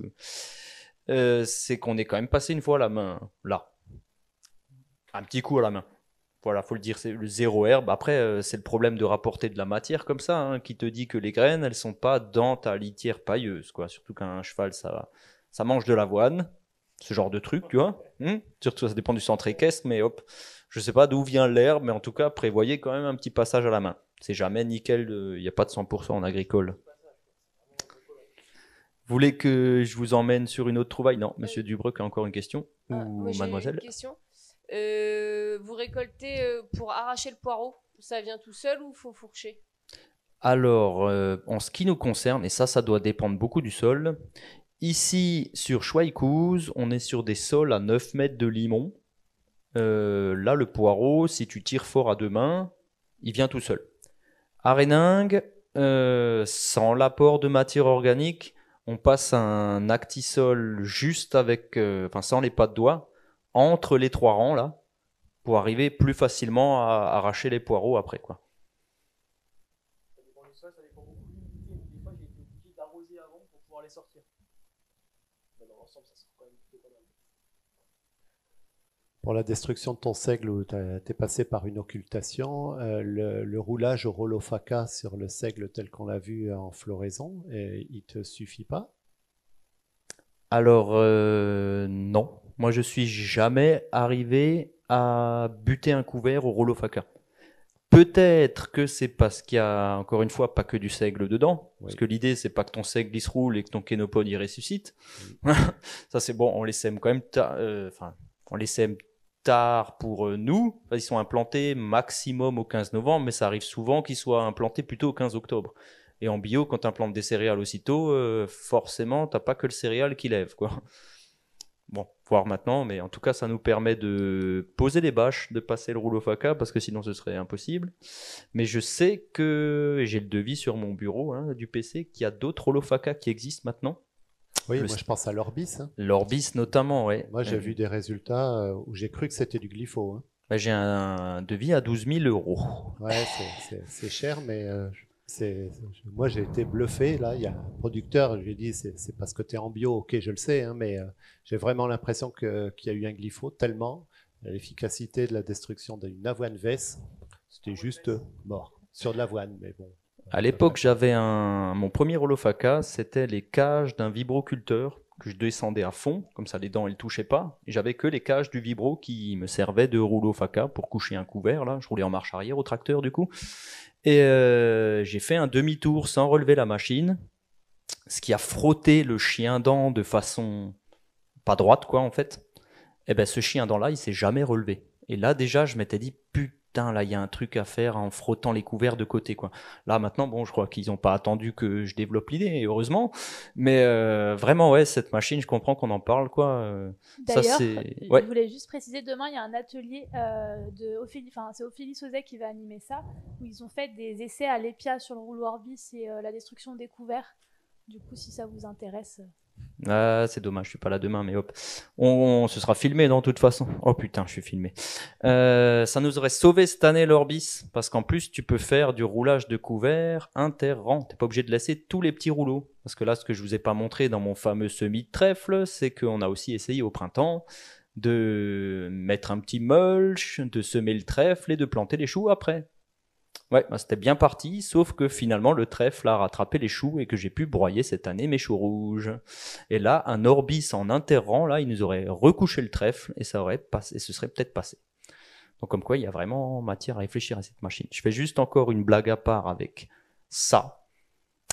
Ça, c'est Simon qui l'a construit et j'en ai trouvé un d'occasion. Je me suis dit, vas-y, je tente. Ce serait trop magique d'avoir une solution pour pas devoir mettre les poireaux à la main dans les trous. C'est une poinçonneuse planteuse de chez Simon. On a des doubles poinçons. Et on a une soufflerie qui vient par aspiration aspirer les 2 derniers godets là, du barillet pour faire coulisser le poireau dans des tubes qui sont censés tomber dans les trous. Alors, il y a un mec de chez Simon qui est passé. Ça l'été de l'an dernier, qui m'a dit qu'en sol travaillé, parce que c'est des machines qui sont quand même faites pour des sols travaillés, les poinçonneuses, à la base, sur sol sableux, là, les Landais en ont pas mal, ces machines-là, et qui m'a dit qu'en sol travaillé, il faut déjà que tu sois bon au réglage pour que le poireau il tombe dedans. Bon, je me suis dit, on va quand même faire l'essai, au pire je la revends, chose que j'ai fini par faire, parce que forcément, avec le petit trou qui est un peu recouvert toujours d'un peu de paille, tu peux te brosser pour que le dit poireau tombe dans le trou. Voilà, donc si ça vous traversait l'idée de faire cette connerie-là, n'essayez pas, je l'ai déjà faite. Et on va vite passer à autre chose, je sais pas quelle heure il est, il y a un maître du temps dans la salle. Tout le monde dort, c'est parfait. Oula. Je veux juste vite passer là-dessus. Il nous fallait une solution pour semer des petites graines. Les parcelles, elles sont libres comme vous l'avez vu au printemps. Et du coup, on sort notre engrais vert d'intersaison, c'est comme ça qu'on fait jusqu'à maintenant, du sarrasin. Pourquoi du sarrasin? Parce que c'est un polygonacé et que c'est la même famille botanique que notre cher renoué du Japon qu'on a à Réningue. Donc c'est pas spécialement une connerie, c'est même pas spécialement fait exprès, mais ça marche pas mal pour la faire chier. Donc là, on vient travailler le sol au printemps, débourrer les rhizomes sur cette parcelle-là de renoué à chaque demi-tour au bout des 100 mètres, là. T'enlèves les gros blocs de renoué, tu repasses l'actisol, et quand ça paraît à peu près propre, parce qu'il n'a pas fait super sec non plus, eh ben on vient semer du sarrasin en plein, et là, alors, putain de dose de 100 kg hectare, voilà, prends ça, on a un tapis de sarrasin magnifique, l'apiculteur qui a les rouges sur les parcelles, il a sorti 200 kg de miel en 8 ruches, bon, il nous a donné du miel quand même, il n'est pas comme ça. Et ça nous permet d'aller appliquer la même technique de mulch de surface. Ça nous laisse quand même un beau tapis de mulch. On arrive à passer des semoirs pouce-pouce là-dedans. On a revendu les semoirs attelés parce qu'on n'a rien trouvé comme semoir petite graine qui passe dans un mulch. Donc on s'est dit, tant qu'à descendre du tracteur pour débourrer à chaque fois un autre semoir, autant prendre des pouce-pouce, comme ça pour faire les 30 arts ou un peu plus qu'il y a en racine conservation, et ben au moins tu le vois tout de suite devant ton pouce-pouce là que ça a bourré les petits disques. C'est des disques du Terradonis qu'on a foutu sur un hébras. Et maintenant, on a même acheté des Terradonis. Ils pèsent moins lourd, là. Quitte à faire ta rando, autant pas mettre 20 kilos de bière sur le dos. Donc, tu te prends un petit semoir plastique léger, et puis tu rentres dans ton mulch, là, bon an, mal an. De toute façon, on s'en fout. C'est des radis noirs, des navets et des betteraves rouges. Pas vraiment besoin d'un bon lit de semences pour ça, quoi. Et bah pareil, comme dit, dans cette optique qu'on va faire la biomax la plus possible, on vient ressemer. Alors attention, ça c'est la photo de cette année. Parce que des cannes de sarrasin, il en restait moins. Là, l'an dernier, il y avait quand même autre chose. Ça, c'est pas que du sarrasin. Il y avait un peu de seigle avec. Mais le seigle, il est chiant à détruire. Donc, on est passé sur des purs sarrasins, surtout pour la renouer. Et ça nous fait ça. Donc, on voit pas grand-chose sur la photo. On n'a même pas l'impression qu'il y ait des navets dedans. Mais les planches sont toujours encore bien tracées. Donc là, je reviens, pour ceux qui n'auraient pas suivi. On broie, on incorpore dans les premiers centimètres et on occulte pour faux semis. Enfin, incorporé, là je suis gentil, je suis passé en première rapide au Cultirato 17 km/h. Allez, salut. Juste histoire de niveler un petit coup quoi, en surface pour avoir quelque chose d'un peu fin pour glisser ma graine, surtout pour les betteraves. Et on occulte pour faire un faux semis, on débâche. On a quand même encore, malgré le faux semis, des petites repousses de sarrasin. Faut pas croire, il n'est pas si évident comme engrais vert non plus. Mais on vient y mettre pour le coup un trèfle d'Alexandrie dans les passe-pieds. Là, on voit le trèfle, et là, on voit les radis noirs que CC nous a semés, là, par exemple. Et là-dessus, il y a zéro désherbage. Zéro passage manuel, que dalle. L'avantage du recherché par le trèfle d'Alexandrie, c'est déjà d'avoir une structure dans les passe-pieds. Il est gélif, donc oubliez, pour l'année prochaine, ce bloc-là, il sera quasiment nu au printemps.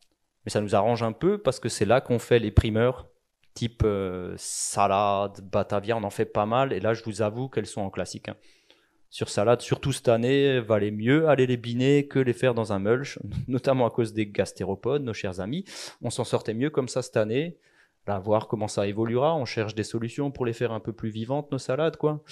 Mais en tout cas, en classique, ça marche. Bien qu'on se soit fait pas mal dégommer par des champignons sur les Batavia cette année, là, botrytis notamment.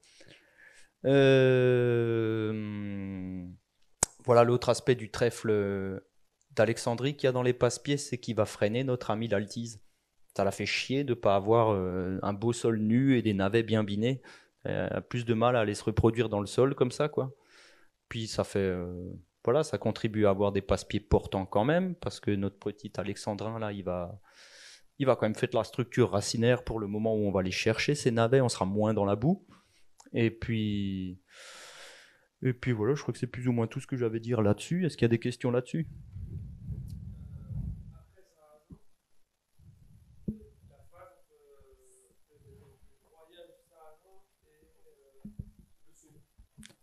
Incorporation de surface au Cultirato, okay. Mais vraiment, là, on est à 2 cm et en roulant à blinde. Je viens juste refaire quelque chose d'à peu près plat. Pour mon petit semoir pouce-pouce, ils aiment pas non plus la montagne, quoi, les semoirs pouce-pouce. T'as du mal à être précis avec, quoi, quand t'as trop de bosses. Et là, on occulte, vu qu'on a travaillé le sol, on passe par 2 semaines d'occultation. Ça suffit pour faire germer tout ce qui pourrait germer, au moins un grand coup, quoi. Ça nous évite de faire un faux semis mécanique. C'est plus chiant, mais on travaille le sol une fois de moins en faisant comme ça. Oui.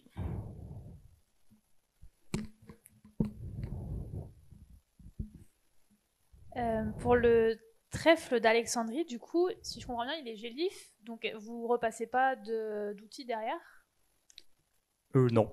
Alors, de toute façon, quand on va récolter, on va quand même rouler dans les passe-pieds avec le palox, donc il va prendre cher. Et puis ça nous arrange de ne pas avoir quelque chose de trop vivace, parce que si tu essayes de refaire des primeurs au printemps, Tu vois, le temps de destruction d'un vrai trèfle nain qui aurait pas subi les gelées, c'est plus compliqué, quoi.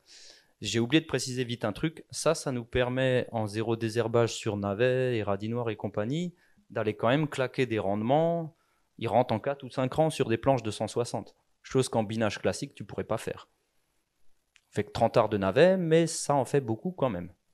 Mais du coup, pour mettre la salade derrière, vous passez, enfin, il vous reste quoi? Vous plantez avec avec votre planteuse à godet, et il y a assez peu de paillage du trèfle d'Alexandrie pour que ça passe, c'est ça?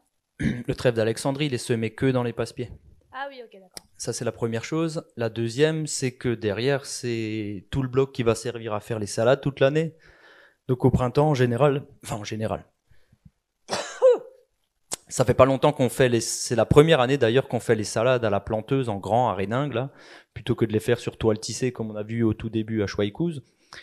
On a plus de demandes, il a fallu s'adapter. J'ai pas fini de réfléchir à ça, mais ce qu'on a fait par contre cette année, c'est qu'au printemps, il faut lancer les premières planches de salade, mais tout le reste du bloc, il est nu. Il n'y a plus de navets, il n'y a plus que les gros navets pourris, les fans et ce qui peut rester comme herbe. Donc là, nous, c'est un peu notre règle. Partout où il peut y avoir du sol laissé pour nu, on fait tourner le panneau solaire, on ressème quelque chose. Et ça ne nous empêche pas non plus d'aller faire les salades en classique qui sont binées. Donc on se retrouve avec 3 rangs de salade et du sol nu. Hop, tu prends ton semoir pouce-pouce, toujours encore, et tu viens glisser du maïs à l'inter-rang. Tu as ton maïs doux. Qu'est-ce qu'on a fait d'autre? Des haricots. On a fait des haricots qu'on est allé semer entre les rangs de salade. Voilà, si déjà il y a un lit de semences, autant l'utiliser, quoi. Et les planches qui avaient fini, par exemple les 2, 3, 4 premières séries de salades qui étaient récoltées, on vient regratouiller la surface et on y met un couvert. On a pu remettre du sorgho, à la fin il restait du tournesol, on a fait des planches en pur tournesol, c'était joli. et voilà quoi, on enchaîne un peu comme ça, mais j'ai pas encore la solution ultime pour maintenir un sol tout le temps couvert. Là, tes salades, tu as dit, tu les fais de manière un peu classique en termes de travail de sol, c'est ça? Ouais. Ouais. On vient faire là, le culturato descend un peu plus loin, un peu plus profondément? Pas forcément. Pas forcément. Il faut par contre que tu roules plus doucement. Oui, pour faire un meilleur résultat de préparation de sol. Oui, pour faire de la terre et fine. après, tu dis que tu as eu du botrytis, c'est en pourriture de collée, ou est-ce que c'est du botrytis sur pomme que tu as eu? Je suis même pas sûr que c'est un botrytis, c'est pas un phytophthora ou un autre truc. Je t'avoue, je suis assez mauvais en ces champignons maléfiques. Non, c'est pourriture du dessous, c'est au moment où tu coupes la salade, le dessous il est noir ou il est vraiment pourri? Ouais, on a eu beaucoup de pourriture brune en dessous des salades au moment de la récolte. Ouais. D'accord, et donc tu en as eu plus que d'habitude? Avant, on les faisait sur toile tissée dans des sols à 6% d'émo, on n'avait pas de problème. Voilà, donc là pour l'instant il y a des trucs à vérifier dans le système, c'est que toute cette verdure qui a été incorporée, qui est encore un peu en dégradation ou quoi, et de faire venir la salade là-dessus sans paillage plastique, ça n'aide pas. Et donc il faut voir si le couvert précédent il fait pas un peu relais en termes de maladie aux champignons, qui peut être du rhizoctone. Je crois qu'on a le point commun entre la salade et navet, ce genre de choses. Il faut regarder, mais peut-être que tu entretiens des maladies de pourriture de collée qui te gênera sur salade. C'est le précédent navet pourri, plus les cannes qui peuvent rester de l'engrais vert qui me fait de la pourriture sur la salade. Mais j'ai enfin un éclairage, merci monsieur Dubroc. En tout cas, c'est un truc, je donne une piste de réflexion, mais il doit y avoir un truc de ce côté-là. Ah celle-là, je l'avais pas vue, ça. Et ça serait bien peut-être de faire identifier de quel pathogène il s'agit, mais si de mémoire tu trouves que ça fait noir, pourriture noire au-dessous des salades, c'est plutôt rhizoctone. Et voilà. Après, il y a des produits de biocontrôle qui ont des résultats qui sont pas trop mal. Donc des champignons qu'on applique, le trisoil notamment, qui va dans le bon sens pour nous aider un peu à mettre un champignon qui va venir bouffer à la fois le sclérotinia et le rhizoctone. Je veux bien qu'on en parle après, qu'on ait quelques refs, mais en tout cas, si on a compris quelque chose cette année en salade en classe, on a bien compris qu'on n'avait pas compris grand-chose. Et vous n'avez pas été aidé par la météo, c'est surtout ça aussi. Ouais, c'est facile de dire c'est l'année. Mais oui, là, c'était l'année, putain. Si je suis resté dans la thématique champignons, j'en profite, mais de manière un peu plus générale, parce que tu disais que sur le poireau, quand vous l'avez fait un Réningue, vous avez eu plus de mal par rapport à là où vous avez du fumier. Et ça peut peut-être être lié justement à un manque de champignons pour venir dégrader et apporter ensuite suffisamment dans le sol. Et du coup, au travail du sol qui est quand même effectué. Et du coup, en vient à ma question, tu as dit que tu faisais des analyses de sol, qu'avec Sophie, tu avais fait des analyses de sol. Est-ce que tu as fait des analyses de microbiennes et est-ce que tu as vu justement des variations en termes de champignons ou bien de bactéries? Bah, Mais surtout de champignons. réponse le 8 décembre avec Monsieur Barbeau de la Chambre d'agriculture, parce qu'on avait l'analyse de sol initiale de cette parcelle au moment de l'appel à projet. On a refait une analyse Célestalab il y a 2 ou 3 ans, et là j'attends les résultats des échantillons de cette année. Donc là on a poussé du Célestalab, donc la totale quoi.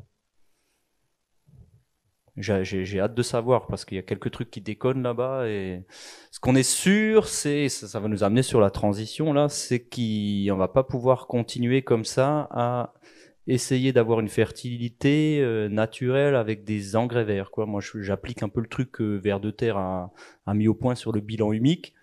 D'après mes petits calculs pas très savants, on arrive péniblement à 12, 14, 16 tonnes matière sèche hectare maximum quoi.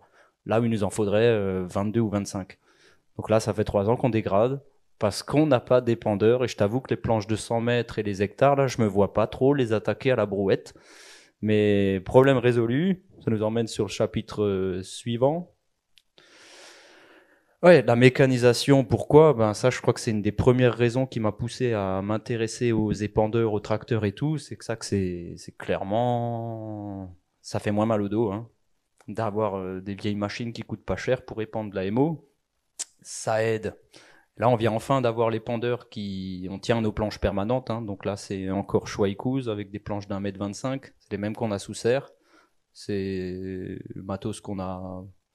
Voilà, il y a 2 systèmes différents. À Réningue, on est sur des planches de 160 pour pouvoir faire 3 rangs de choux. Sous serre ou à Schweikhouse, on est sur des planches de 125. C'est des plus petites machines parce que historiquement, c'était comme ça. Bon, c'est un choix. C'est pas le même site, on est à 7 km d'un site à l'autre hein, quand même, donc je me vois pas trop déplacer les tracteurs tous les jours. Voilà, en termes d'épandeurs, on a facilement trouvé des vieux trucs pas chers. Il y a mieux que ça existe, on s'est posé la question pour Réningue et on s'est dit que pour apporter la seule matière qu'on avait vraiment possibilité d'acheter, c'est Guy qui va faire un grand sourire, c'est du compost, hein, de station de compostage, mélangé avec criblé plus ou moins grossier, plus grossier que moins. On a des devis pour cette machine-là qui nous permettrait d'épandre des blocs de 30 arts sur au moins 4 mètres de chaque côté, quoi. De faire au moins 3 planches d'un coup sur des apports raisonnés pour la matière sèche qui nous manque, un bon 15 tonnes hectare de compost, quoi. Ça, c'est un peu... vous inquiétez pas, j'avais bien compris que ça suffirait pas les engrais verts pour la fertie chez nous. On compte la compléter avec ça, bien qu'on ait déjà fait des essais avec des pailleuses à soufflerie, celles qui épandent la paille très large, là. On n'est pas très content de ce matos-là parce qu'on a du mal à avoir quelque chose d'uniforme. Faut tout de suite aller reprendre les paquets au râteau, là, c'est chiant. Voilà, un épandeur à fumier, il y en a un d'occasion là qui vient d'arriver, pareil pour pas cher, qui va au moins nous permettre quand on en a d'épandre des fumiers de vache, ça on a un peu accès. Juste pour finir avec ça, sous serre, on a cette machine là qui est top pour aller épandre des composts toujours encore, mais en nappe, pour pouvoir tricher, parce qu'autant on triche pas trop à Réningue sur les parcelles à enjeu haut, mais pour ceux qui étaient à la visitière, sous serre, on triche franchement. On est en moyenne sur des apports de 80 à 100 tonnes hectares par an. On n'apporte pas tous les ans, on apporte des doses plus grandes. Là, vous mettez 2 cm de compost, vous êtes vite à 160 tonnes hectares, hein. En fait, mine de rien, c'est de la grosse triche. Ce truc-là, il est auto-chargeant, là, ça passe bien pour aller. Il se met les carottes direct après les aubergines sur toile tissée. Lit de compost, semis de carottes, ciao. Qu'est-ce que j'avais d'autre à ajouter? Là, c'est une saleuse. C'est pour ça que j'ai précisé saleuse. C'est pas sableuse. Ouais, c'est sableuse. C'est pas saleuse. Celle-là servait à mettre du sel. Du sel de quoi? Du sel de déneigement. Ok. Mais tu la trouves des modèles similaires qui servent à mettre du sable pour déneiger aussi ou pour saler les terrains de foot, sabler les terrains de foot. Ouais, ou les mâches nantaises. Donc c'est sur Nantes qui se vend beaucoup de ce genre de machines. Ouais, on s'est aperçu que la fameuse machine à mettre du sable là, de chez Majar, par exemple, ou Simon, eh ben, elle a un distributeur hydraulique qui est en bas. Bon, on va pas en parler en privé parce que c'est l'heure là. Elle a un distributeur mécanique qui est sur l'avancement des roues et elle n'a pas de rouleau malaxeur dedans. Et du coup, ça fait vite le compost. Quand on met du compost dedans, il fait vite une voûte et il n'y a plus rien qui tombe quand vous avancez, quoi. Celui-là, c'est sur hydraulique. Il est autochargeant grâce à un 3 points hydro. Là, je le mets à l'horizontale, je rentre dans mon tas de compost en marche arrière, je soulève, je retourne jusqu'à mon bord de planche. Il a non seulement un rouleau hydraulique en bas qui a été modifié avec des plus grosses ailettes, mais dedans, à l'intérieur, il a un rouleau malaxeur qui change tout sur la distribution. Et j'ai beaucoup moins ce problème de voûte. Je l'ai encore, mais beaucoup moins, quoi. Si le compost est bien sec, ça va tout seul. Je suis passé vite fait là-dessus. On a bien conscience chez nous que ce qui va être limitant, c'est le semis des engrais verts. Donc je comptais sur une intervention de Pierre pour nous parler de sa technique de semer à la volée par-dessus le mulch et remélanger le mulch au broyeur. Avec le petit rouleau qu'il y a derrière sa tasse, Ben, ça lève. Du coup, tu m'as pas dit la marque. Ah, c'est un Charas, mais on en parle après, quoi. C'est suédois, quoi. Charas, regarde-le bien. Ouais, faut que je te l'épelle là. F-J-A-R-A-S. Mais bon courage pour la trouver. Hein. Je suis allé jusqu'à Genève pour la chercher celle-là. Et semer des engrais verts avec ça, ça serait top, mais j'ai encore rien compris à ça. Nous, ce qui nous manque, c'est pouvoir rentrer dans n'importe quel fatras, de plus être obligé de travailler les sols pour y semer des beaux engrais verts. Et on est en train de construire ça. Tout simplement, une distribution sur cover crop. Parce que ça, c'est encore le truc qui coûte le moins cher et qui permet de rentrer dans n'importe quel couvert dégueulasse et d'aller y rentrer la févrole. Voilà un peu pour la suite des OP chez nous. Il est l'heure, donc je ne sais pas si on peut encore... Si quelqu'un a encore une question ou l'autre. Sinon, on va boire des bières après, ça marche aussi pour y répondre. Désolé pour les gens qui nous suivent en vidéo. Fallait venir. Monsieur Dubreuil. Oui, juste que ce que vous êtes en train de faire là, ce qui est super, avec des dents qui sont, enfin des roues qui sont crantées, hein, sur le cover crop, ça existe en disque non cranté, c'est le 4-os sur lequel certains ont mis un semoir. Mais vous, avec de la roue crantée, c'est encore mieux parce que tu as un angle d'attaque pour gratouiller la terre en surface qui est bien. Il faut juste de la roue de jauge pour pas que ça descende trop, mais le roue que vous avez à l'arrière, en principe, il vous permettra de faire jauge. Alors, pour bien contrôler la profondeur. C'est pas notre outil. Alors, merci beaucoup pour la remarque. D'ailleurs, vous aurez mis des roues crantées en ouverture et en fermeture. En fermeture, en principe, non. Ouais. Parce qu'elles sont plus là pour reniveler, pour refermer les sillons. Mais le rouleau arrière joue un rôle prépondérant pour appuyer, bien rappuyer et faire proche en même temps. Ah mais je l'ai vu, celle-là, elle est à vendre d'occasion en Alsace. C'est pas la nôtre. Hein. On l'a pas encore fait, ça. C'est en cours. On a juste trouvé ça d'occasion. C'est un vieux sulky à disque. J'ai essayé de semer à disque là, mais les disques, c'est pas des disques de semi-direct en fait, hein, sur un vieux sulky.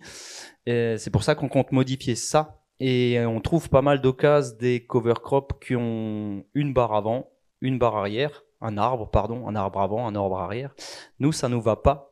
Il nous faut un cover crop qui ait 2 arbres avant et 2 arbres arrière. Pourquoi ? Parce que les planches, elles ont tendance à être bombées. Et si j'ai une seule barre, je risque d'être trop profond au milieu et pas assez profond sur les côtés. Alors que si j'ai 2 arbres, eh ben, je vais pouvoir adapter mieux le cover crop. Le cover crop va mieux s'adapter à ma planche qui est bombée. C'est un peu l'idée. Je ne sais pas ce que vous en pensez, j'en profite. En fait, oui. Donc là, je suis d'accord là-dessus. Après, ce que j'avais en tête, c'est que les viticulteurs qui font de plus en plus de semi-direct entre leurs lignes de vignes, le marché est tellement énorme que les constructeurs se sont penchés sur la question et maintenant, il y a des semoirs à semi-direct à dents qui correspondent exactement à nos largeurs maraîchères. Et qui coûtent un braquage. Oui, tu fais le braquage. Et en fait, ça me paraît pas mal. Et comme ça existe depuis quelques années, peut-être que maintenant il y a de l'occasion. Mais en tous les cas, ça permet de faire, en théorie, encore mieux qu'avec ça, parce que là, tu bouleverses quand même ton sol sur les premiers centimètres. Ah, toujours moins qu'au cultirato, mais... Alors, moins qu'au cultirato, hein, donc il y a un réel progrès. Le principe du semi-direct pur et dur, avec un semoir à dents, plutôt qu'un semoir à disque, et des dents poussées plutôt que des dents tirées. Donc c'est toute une technologie des semoirs à semi-direct, de manière à ne pas bourrer et à rentrer dans tout type d'encombrement du sol. Ça mérite d'y regarder parce que c'est une alternative à ça qui est déjà très très bien dans ce que vous prévoyez. Mais je veux bien qu'on en parle après parce que moi j'avais vraiment peur qu'un semoir à dents, je bourre avec.